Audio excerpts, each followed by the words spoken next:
What is up, guys? Thank you so much for being here. So today we're talking about these two top tier camera straps, and I'm going to share some of my experience, some features, and hopefully this info will help you guys decide on which one to get.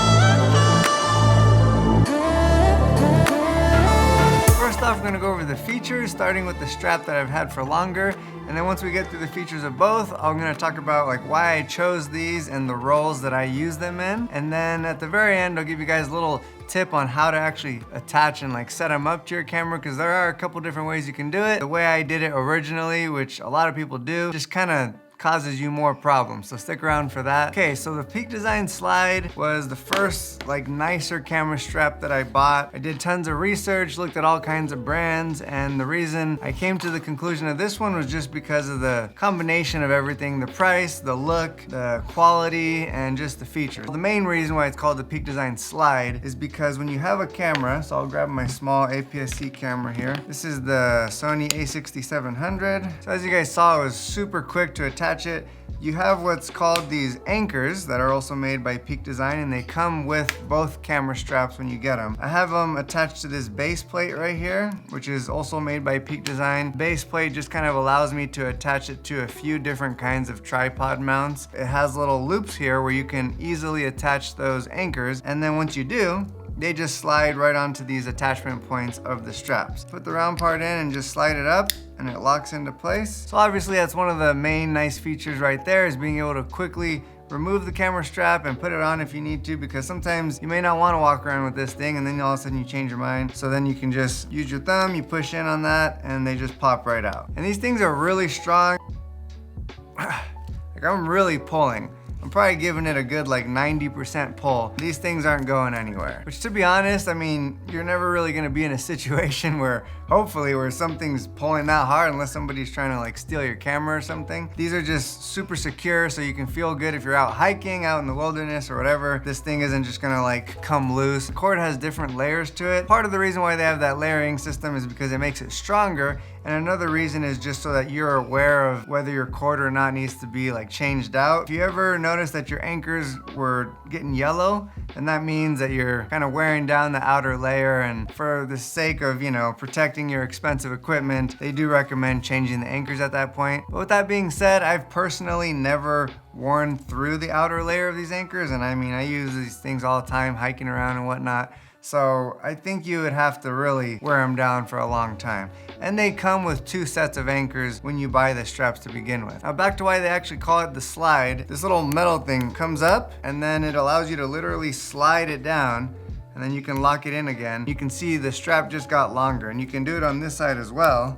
And that way, if you're walking around, you can tighten it to your body, kind of have it close to you, so you're not walking around and it's bouncing everywhere because it's hanging down by your thigh or your hip. I mean, I can even make it a little tighter and keep it higher. That way it's close to my body, it's higher up, it's not just going everywhere when I'm walking around. And then when you go to shoot, if you feel like this is too close, then of course you just slide one of them, and then you can do whatever you want. And to me, that right there is almost reason enough to buy this camera strap. I mean, when you're using a camera strap, you're not just using it to carry your camera. I mean, at least not if you're doing video like I do, because sometimes I'm trying to get some nice, slow B-roll shot. If you're just holding a camera like this and you're trying to move slowly across in a panning shot, it can be a little shaky whether you realize it or not. And if you don't have a gimbal, or you just don't feel like getting this whole thing set up on a gimbal, you just want to get a quick shot, having a camera strap helps you stabilize it. And having a camera strap that adjusts in length will help you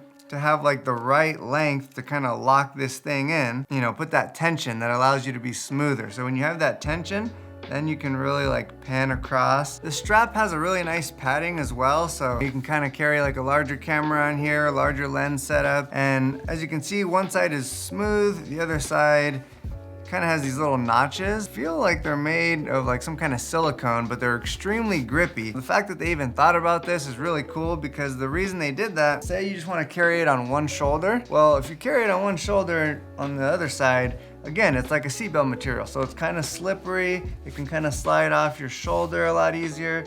But if you simply just flip it around and put that grippy side, I mean, it's not really going anywhere. All right, as for the smaller one, and the one that I've had for just maybe the last 5 months or 4 months, I got it when I bought this camera. Oops, use the exact same system. So if I wanted to, for some reason, switch camera straps from one camera to another or whatever, if I have this system set up, it just kind of works with all my cameras and all my camera straps, which is super nice. This is obviously much smaller, much skinnier, much lighter, and that's kind of the point if you're getting this one. So this one's called the Peak Design Leash, and it has some similar features. Obviously, like we just mentioned, you can take advantage of that same anchor system, and then it does also slide up and down. So if I want to make it bigger, there you go, and then you just pull it up to make it tighter. And it has it on both sides just like that one. The only difference is this one doesn't really lock into place. It's not gonna just slide on its own. Like, you really have to pull up on this certain part to be able to get it to slide. This one doesn't have any kind of padding. It doesn't have any little grippy texture. It's like your minimal camera strap when you just want something lightweight. This literally, I mean, doesn't really weigh anything. I also just want to mention that the actual build quality and materials are really, really high. You don't have any like loose threads anywhere, like on either one. You can tell they did like a double stitch here, and the fact that they just kind of use some red thread right there to give it a little pop of color. You know, I just like all the little attention to detail. And same with the green one, no loose threads. Same like seatbelt type material, super strong. I've been using it everywhere. I like these little leather detail to it. I mean, everything about it is just like really high quality, which I really appreciate. Not to mention the fact that they both come in several colors, which is nice. Obviously, I got the black one to match my black camera and give it that sleek look. And as for this one, since I already had the black one, I figured I'll mix it up and get this cool like foresty green. I don't remember exactly what they call it, but that's what it kind of reminds me of, and I tend to like earth tones, I guess you could say. So I just really like how it looks, especially with like the brown leather. Now let's talk about why I chose these two, because they do have one that's sort of in between these, and it's called the Peak Design Slide Lite. Very similar to this one. Basically the only difference is that it doesn't have the actual pad right there, and then I think it might be slightly narrower. So if that sounds appealing to you, you could look that one up. But the reason that I chose these guys is because, for one, this one was for my A7 IV, and most of the time I'm walking around with the A7 IV and the 24-105, which isn't like a huge lens, but it also isn't some tiny little prime or anything. If I am hiking in the mountains or just like spending a lot of time with it, after a while, just kind of, if I had this skinny strap, imagine that kind of digging into you. It's not terrible on this, to be honest, but this is just gonna be more comfortable. So that's why I got this for my full frame camera. And as for the A6700, since it's like a smaller, more compact camera, I wanted to keep it as small and compact of a system as I could. So not only did I get the Peak Design Leash instead of like the Peak Design Slide Lite, because this is just as small as you can get with these type of features,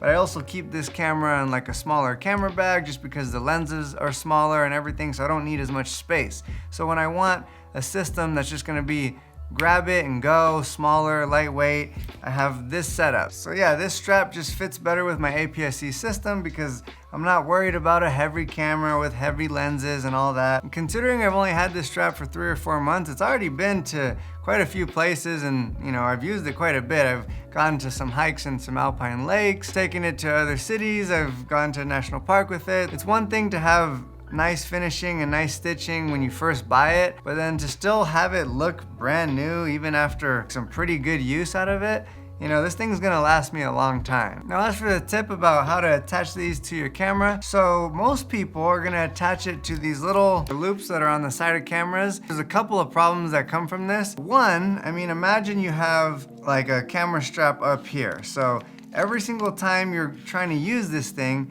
you either have it facing downward and you're basically gripping it and you just don't have as good of a grip because it's in your way, or you're trying to like move it out of the way upwards, facing up and hanging over you. Either way, it's in your space because most people use their camera from the sides, whether they have one hand on the side or they have both hands on the side, versus having it on the bottom.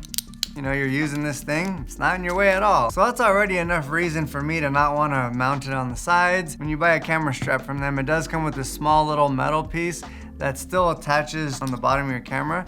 And then you can just use the loops on this metal piece to attach it on the bottom. You don't need to buy one of these, but again, highly recommend it. You don't even have to take the strap off. You can still just mount it right to your tripod with this mounting plate, and the spot that these connect to doesn't get in the way. It still sits flush. And the second reason why I would attach it to the bottom and not from the sides is because if you're walking around and you have it attached from the sides, your camera is gonna sit more like this. You know, it might be at a slight angle, but either way, your lens is gonna be pointed outward, and you're just more likely to like knock something over or just damage the front end of this on a tree if you're out hiking around. Obviously, the glass is very important. You don't wanna damage it. I'm typically not even gonna have the lens cap on or the lens hood because I might have an ND filter on there. So if I do any video, yeah, the ND filter I guess would protect my glass, but I don't want to damage that either because those are expensive. And this is a more compact lens. Even a medium-sized lens, it's gonna stick out a little further. So you just don't want to damage your lens or knock it into anything.